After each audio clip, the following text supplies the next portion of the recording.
what could you do to improve yourself? Well, let's step one step backwards. The first question might be, why should you even bother improving yourself? And I think the answer to that is something like, so you don't suffer any more stupidly than you have to.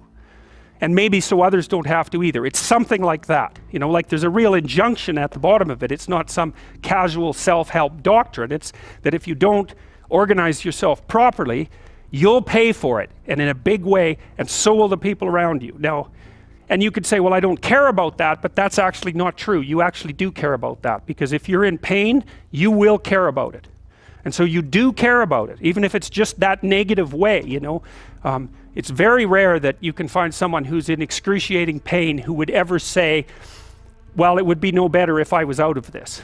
It's sort of, pain is one of those things that brings the idea that it would be better if it didn't exist along with it. It's incontrovertible.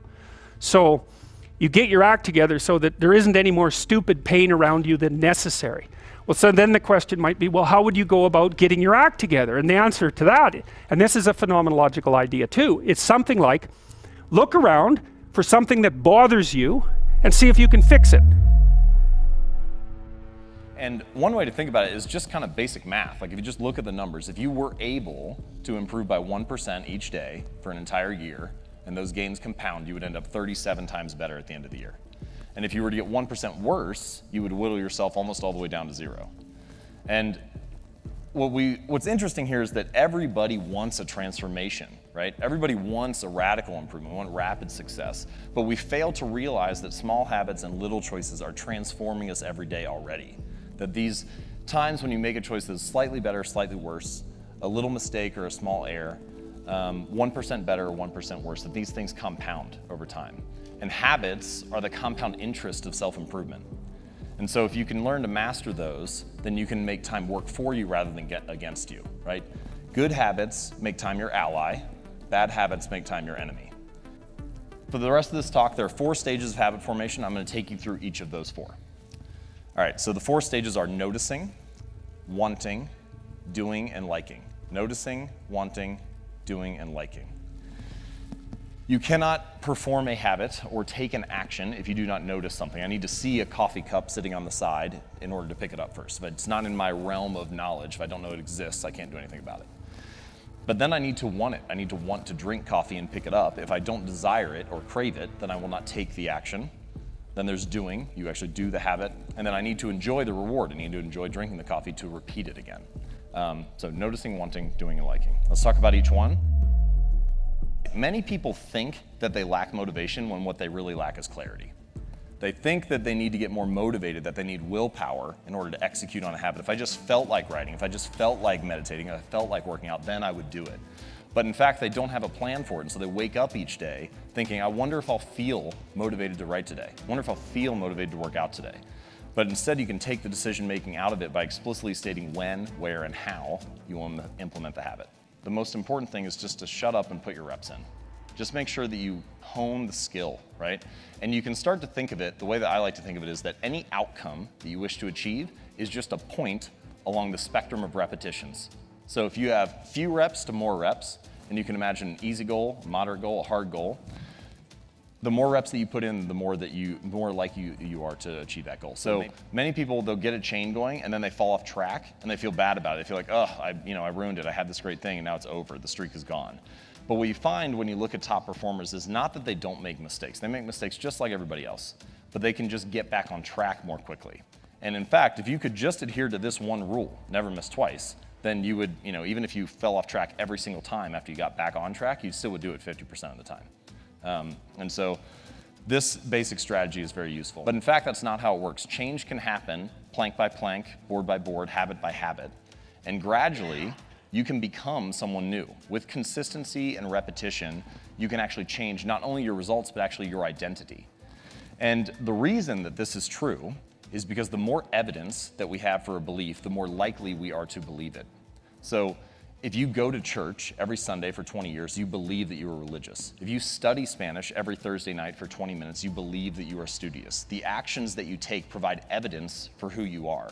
And it's not that habits matter more necessarily on an individual basis. Each moment in life matters, but what ends up happening is that over the broad span of time, things that you do once or twice fade away, and things that you do time after time, day after day, week after week, accumulate the bulk of the evidence for what you believe about yourself. And so every action that you take is actually a vote for the type of person that you want to become.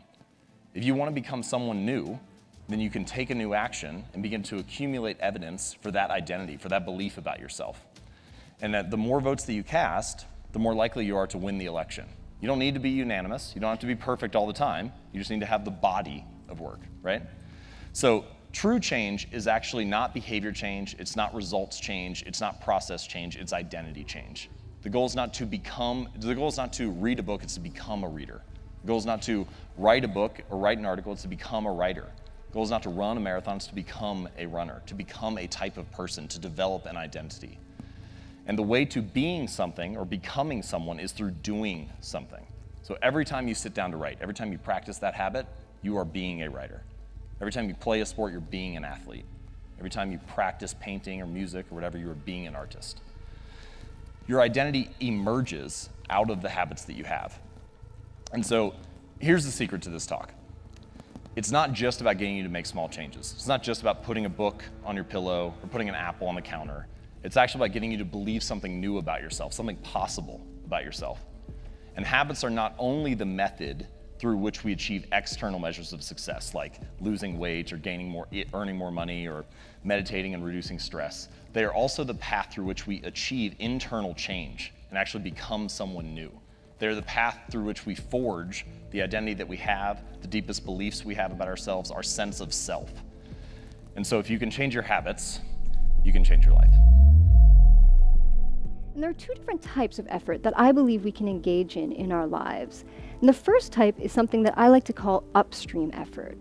So when we're engaged in upstream effort, it feels like we're paddling a boat upstream against the current of the water. So it feels like you're trying really hard, you're pushing, you're striving, you're maybe burning out, your health and well-being are maybe suffering. And even though you're engaged in all this effort, it doesn't really feel like you're getting anywhere. Now, upstream effort is the type of effort that I believe most of us are engaged in on a regular basis. And in fact, society even encourages and rewards upstream effort. So from a young age, many of us are taught to believe statements like, nothing in life comes easy, and if it was easy, everyone would do it, and you have to fight really hard to make it in the world. So most of us are familiar with this type of effort. But there's another type of effort we can engage in, and I call this one downstream effort.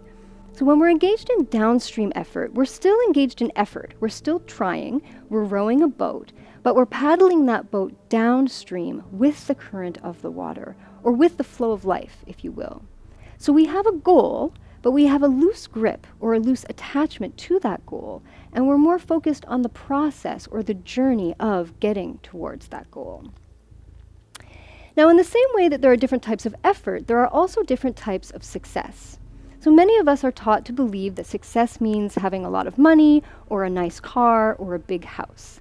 And there's not necessarily anything wrong with these things. It's just that we each need to define what authentic success means for us. So for you, authentic success might mean having a lot of money, or it might mean improving your social relationships, or it might mean improving your health. So we each need to define what authentic success means for us, because this helps us make decisions in our lives that guide us in the direction of downstream effort. And so the question then becomes, how do we enhance downstream effort in order to reach authentic goals? Because when I talk about the idea of achieving more by doing less, what I'm really referring to here is enhancing downstream effort in our lives in order to reach authentic goals. And so my main point here is not that we stop trying. It's that you stop trying so hard at things that don't matter to you and start trying at things that do. Because when we engage in effort towards goals that are personally meaningful for us, our trying doesn't feel like trying, and our success feels successful regardless of what it looks like to people on the outside. Now, this might sound relatively straightforward. However, very few of us are actually living this way. So many of us exert enormous amounts of effort towards goals that are not actually personally meaningful. And even though the idea of downstream effort might sound a little bit counterintuitive, I believe many of us really resonate with the idea of slowing down and exerting a different kind of effort in our lives. And in fact, many of the world's great wisdom traditions actually emphasize similar concepts, like practicing mindfulness, non-attachment, and emphasizing being over doing. And so I would encourage all of you to take a good hard look at your own inner achievement addict and ask yourself why you're doing what you're doing. What's motivating you? Are you motivated by something that's true and authentic for you? Or are you motivated by something that's external to you? And we might ask, well, why is this important? Well, I believe it's important because your health, your well-being, and your authenticity are more important than any job, any promotion, any salary, any degree, or frankly, anyone else's opinion of you. And when we get this, when we truly embody it and start living it, then we really can begin to achieve more by doing less.